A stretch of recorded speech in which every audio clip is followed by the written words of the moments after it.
lançons une grande consultation des familles pour les élections présidentielles et législatives pour pouvoir avoir l'avis des familles en direct, pas seulement des idées construites, mais du concret, du réel, les attentes, les espérances, les difficultés au plus près de la vie des familles. Et les personnes qui peuvent y participer, bien, ce sont toutes les familles, quel que soit ce qu'elles sont, ce qu'elles vivent, donc qu'on ait encore des enfants à la maison, petits, ou bien que les enfants aient quitté la maison, qu'on soit une famille avec des souffrances, avec le veuvage, avec des séparations, avec du handicap. Voilà, tous les types de familles sont attendus pour pouvoir répondre. C'est très précieux parce que ça nous permet, nous, de porter la voix des familles auprès des équipes de campagne et des candidats à l'élection. À chaque échéance électorale, on rencontre les candidats, aussi bien une municipale que pour une élection nationale.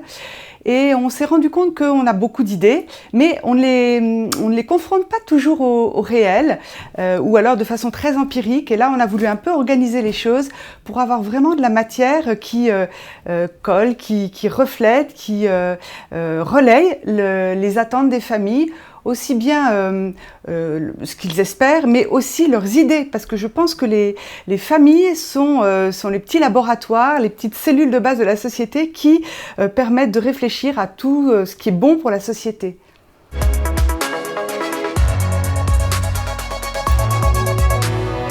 Alors les thématiques concernent la conjugalité, le couple évidemment, la solidarité, au-delà de la famille, comment est-ce qu'on est solidaire autour de soi, bien sûr l'éducation, qui est un des sujets principaux dans la vie des familles, mais aussi l'écologie, puisque c'est des thématiques actuellement qui est de plus en plus importante, qui préoccupe les individus, mais aussi les familles. Et puis, ce qu'on pourrait appeler l'écologie de l'homme ou la culture de vie, toutes les questions qui tournent autour de la bioéthique et de la vie. On a choisi ces thématiques parce que c'est celles qui sont importantes au quotidien dans la vie des familles. C'est celles qui suscitent des débats, qui suscitent des attentes, qui sont parfois inquiétantes quand on ne sait pas comment s'occuper de sa maman âgée, voilà, et qu'il y a des questions de dépendance, quand on ne sait pas comment s'y prendre avec son ado rebelle. Eh bien tout ça, ça suscite des attentes de la part des décideurs politiques.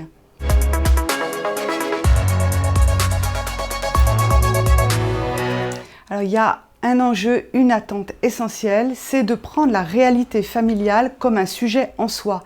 C'est très frappant de constater que chaque fois qu'il y a eu une crise autour de la famille, je pense aux gilets jaunes. Voilà, les gilets jaunes, très souvent, on entendait les femmes sur les ronds-points dire « je me bats pour ma famille ». Mais aussi le grand confinement, le premier confinement, où finalement les choses se sont passées comme quand la mère se retire. Il n'y avait plus rien et seules les familles ont assumé. Elles ont été l'école, elles ont été la cantine, elles ont été l'entreprise, elles ont été la solidarité de proximité, elles ont tout fait.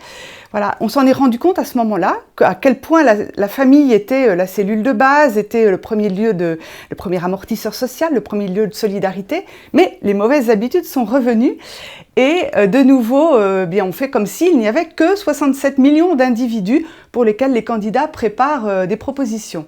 Et donc, la société est en bonne santé quand la famille est en bonne santé. Et donc, il est important que les candidats aient dans leur scope, dans leur champ, que ce qui est important, c'est de penser les choses par rapport aux familles. Et donc, c'est ça que nous allons marteler et tenter de faire entendre auprès du plus grand nombre.